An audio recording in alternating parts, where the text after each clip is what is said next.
terminar a tarefa em 10 minutos. E pra isso pediu ajuda de 800 mil pessoas. Ele compartilhou o documento do trabalho no Discord e no mesmo momento várias pessoas entraram e começaram a mexer, corrigindo, adicionando comentários e parecia que o trabalho ia ficar incrível e que ele ia tirar 10. Até apagarem o texto e começarem a encher o negócio de meme, desenhos e coisas aleatórias. Mudaram o título, o treco tava com 600 páginas e quando os 10 minutos finalmente acabaram, o treco bugou. Ele precisava terminar a tarefa em 10 minutos e pra isso pediu ajuda de 800 mil pessoas. Ele compartilhou o documento do trabalho no Discord e no mesmo momento várias pessoas entraram e começaram a mexer, corrigindo, adicionando comentários e parecia que o trabalho ia ficar incrível e que ele ia tirar 10. Até apagarem o texto e começarem a encher o negócio de meme, desenhos e coisas aleatórias. Mudaram o título, o treco tava com 600 páginas e quando os 10 minutos finalmente acabaram, o treco bugou.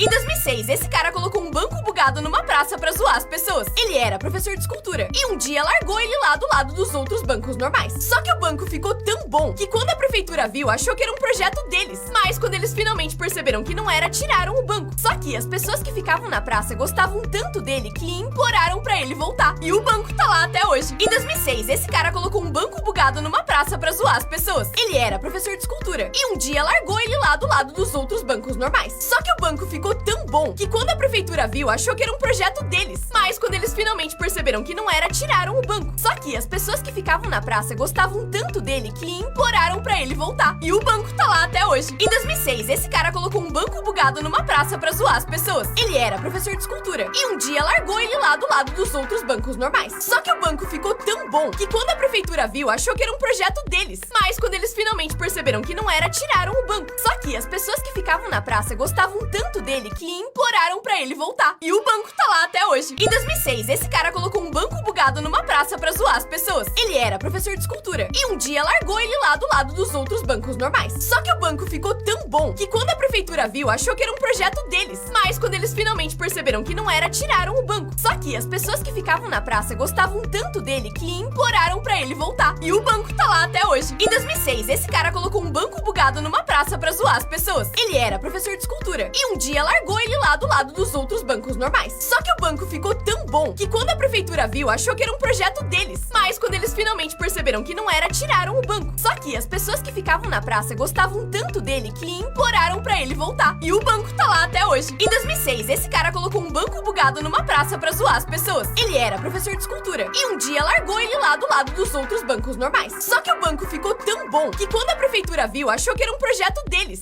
Mas quando eles finalmente perceberam que não era, tiraram o banco. Só que as pessoas que ficavam na praça gostavam tanto dele que imploraram pra ele voltar. E o banco tá lá até hoje. Os coreanos falam uma gíria em português. Na Coreia do Sul, quando uma pessoa quer mostrar que gostou de alguma coisa, fala tá bom. Tá bom, tá bom, tá bom. Isso realmente é tá bom em português. Porque em 1980, uma marca de suco fez essa propaganda, em que eles vinham pro Brasil mostrar as laranjas que eles usavam. Aí o cara prova o suco e fala Tá bom. mas o comercial fez tanto sucesso que todo mundo começou a falar tá bom. Os coreanos falam uma gíria em português. Na Coreia do Sul, quando uma pessoa quer mostrar que gostou de alguma coisa, fala tá bom. Tá bom, tá bom, tá bom. Isso realmente é tá bom em português. Porque em 1980, uma marca de suco fez essa propaganda, em que eles vinham pro Brasil mostrar as laranjas que eles usavam. Aí o cara prova o suco e fala Tá bom. mas o comercial fez tanto sucesso que todo mundo começou a falar tá bom. Os coreanos falam uma gíria em português. Na Coreia do Sul, quando uma pessoa quer mostrar que gostou de alguma coisa, fala tá bom. Tá bom, tá bom, tá bom. Isso realmente é tá bom em português. Porque em 1980, uma marca de suco fez essa propaganda, em que eles vinham pro Brasil mostrar as laranjas que eles usavam. Aí o cara prova o suco e fala Tá bom. mas o comercial fez tanto sucesso que todo mundo começou a falar tá bom. Qual o nome real desses produtos? Todo mundo chama isso de zíper. Mas isso, na verdade, é o nome de uma marca. O nome certo é Fechicler. Isopor também não é o nome oficial disso aqui. E sim, poliestireno expandido. Eu vou continuar falando errado. Plástico bolha também não é o nome real disso. O certo é embalagem protetora com almofada de ar. Isso aqui é um frisbee, certo? Errado, porque esse também é o nome da marca. Isso é um disco voador. E Makita, na verdade, é o nome da marca. O nome é serra circular. Qual o nome real desses produtos? Todo mundo chama isso de zíper. Mas isso, na verdade, é o nome de uma marca. O nome certo é Fechicler. Isopor também não é o nome oficial disso aqui. E sim, poliestireno expandido. Eu vou continuar falando errado. Plástico bolha também não é o nome real disso. O certo é embalagem protetora com almofada de ar. Isso aqui é um frisbee, certo? Errado, porque esse também é o nome da marca. Isso é um disco voador. E Makita, na verdade, é o nome da marca. O nome é serra circular.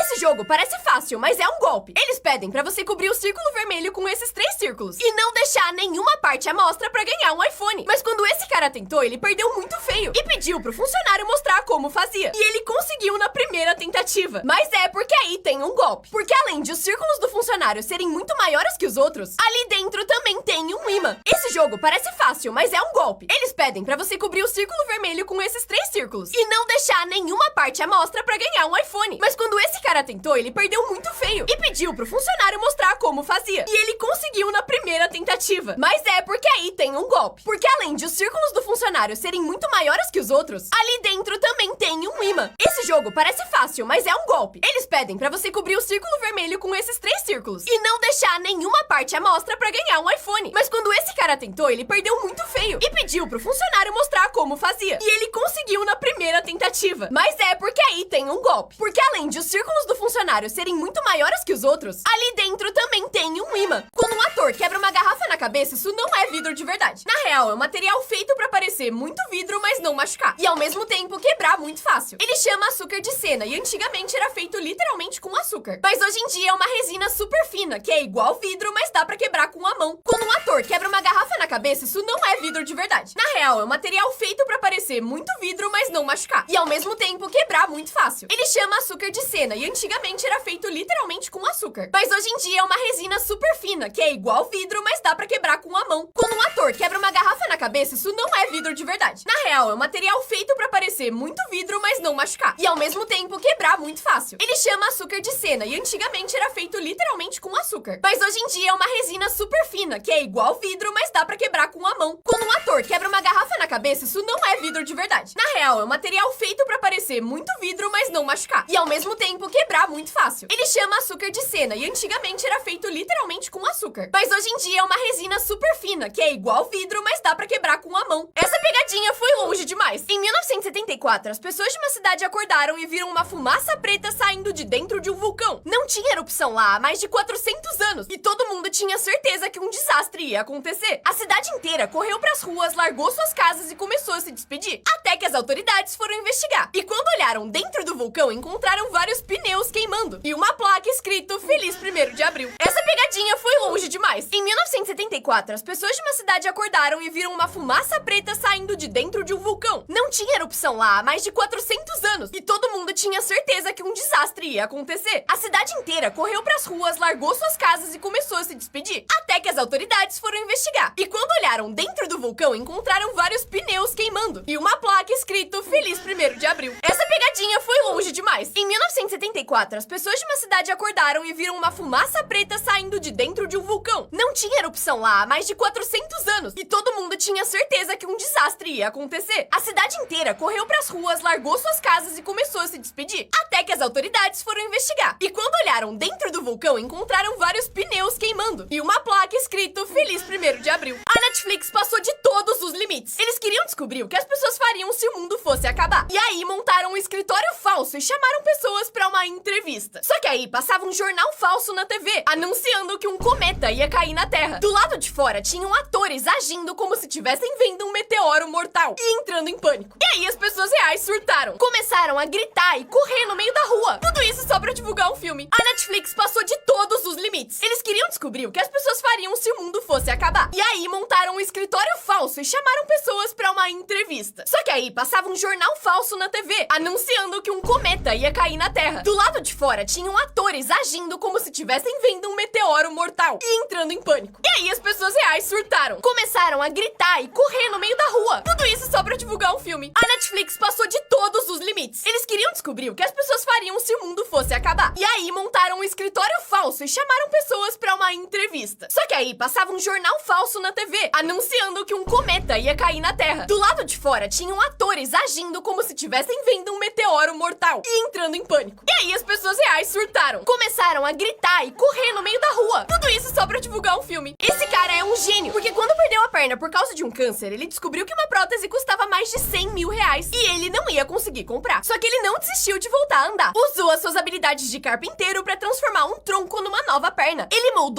cada pedaço e aí começou a fazer o pé. Isso foi muito difícil, porque ele precisaria aguentar o seu peso inteiro. Por isso ele colocou uma mola pra deixar o seu movimento mais natural. E com menos de 100 dólares ele voltou a andar. Esse cara é um gênio, porque quando perdeu a perna por causa de um câncer, ele descobriu que uma prótese custava mais de 100 mil reais e ele não ia conseguir comprar. Só que ele não desistiu de voltar a andar. Usou as suas habilidades de carpinteiro pra transformar um tronco numa nova perna. Ele moldou cada pedaço e aí começou a fazer o pé. Isso foi muito difícil, porque ele precisaria aguentar o seu peso inteiro. Por isso ele colocou uma mola pra deixar o seu movimento mais natural. E com menos de 100 dólares ele voltou a andar. Esse cara é um gênio, porque quando perdeu a perna por causa de um câncer, ele descobriu que uma prótese custava mais de 100 mil reais e ele não ia conseguir comprar. Só que ele não desistiu de voltar a andar. Usou as suas habilidades de carpinteiro pra transformar um tronco numa nova perna. Ele moldou cada pedaço e aí começou a fazer o pé. Isso foi muito difícil, porque ele precisaria aguentar o seu peso inteiro. Por isso ele colocou uma mola pra deixar o seu movimento mais natural. E com menos de 100 dólares ele voltou a andar. O que realmente acontece quando você joga sua moeda numa fonte? Muita gente acha que as moedas ficam ali pra sempre, mas a maioria das cidades recolhem ela uma vez por semana ou por mês. Só que em lugares mais famosos, como a Fontana de Trevi, toda noite quando os turistas vão embora, uma empresa usa uma mangueira especial pra sugar todas as moedas. E por dia isso dá 25 mil reais. Depois eles secam, pesam e contam o dinheiro. Mas o que acontece com ele? Ele não fica pro governo, e sim é doado pra caridade. O que realmente acontece quando você joga sua moeda numa fonte? Muita gente acha que as moedas ficam ali pra sempre, mas a maioria das cidades recolhem ela uma vez por semana ou por mês. Só que em lugares mais famosos, como a Fontana de Trevi, toda noite quando os turistas vão embora, uma empresa usa uma mangueira especial pra sugar todas as moedas. E por dia isso dá 25 mil reais. Depois eles secam, pesam e contam o dinheiro. Mas o que acontece com ele? Ele não fica pro governo, e sim é doado pra caridade. O que realmente acontece quando você joga sua moeda numa fonte? Muita gente acha que as moedas ficam ali pra sempre, mas a maioria das cidades recolhem ela uma vez por semana ou por mês. Só que em lugares mais famosos, como a Fontana de Trevi, toda noite quando os turistas vão embora, uma empresa usa uma mangueira especial pra sugar todas as moedas. E por dia isso dá 25 mil reais. Depois eles secam, pesam e contam o dinheiro. Mas o que acontece com ele? Ele não fica pro governo, e sim é doado pra caridade. Quanto tempo dura um dia de escola nesses países? No Japão, eles entram às 8 e saem só às 3. E antes de ir embora, eles precisam limpar a escola. A Finlândia tem um dos menores dias de aula, que dura só 4 horas. E eles quase não têm lição de casa nem provas. Na China, as aulas começam 7 da manhã e terminam 10 da noite. Gente, por quê? Já na Coreia do Sul, um dia normal de aula dura 8 horas e meia, mas muita gente fica depois pra continuar estudando. Já no Brasil, depende da escola. Quanto tempo dura um dia de escola nesses países? No Japão, eles entram às 8 e saem só às 3. E antes de ir embora, eles precisam limpar a escola. A Finlândia tem um dos menores dias de aula, que dura só 4 horas. E eles quase não têm lição de casa nem provas. Na China, as aulas começam 7 da manhã e terminam 10 da noite. Gente, por quê? Já na Coreia do Sul, um dia normal de aula dura 8 horas e meia, mas muita gente fica depois pra continuar estudando. Já no Brasil, depende da escola. Quanto tempo dura um dia de escola nesses países? No Japão, eles entram às 8 e saem só às 3. E antes de ir embora, eles precisam limpar a escola. A Finlândia tem um dos menores dias de aula, que dura só 4 horas. E eles quase não têm lição de casa nem provas. Na China, as aulas começam 7 da manhã e terminam 10 da noite. Gente, por quê? Já na Coreia do Sul, um dia normal de aula dura 8 horas e meia, mas muita gente fica depois pra continuar estudando. Já no Brasil, depende da escola.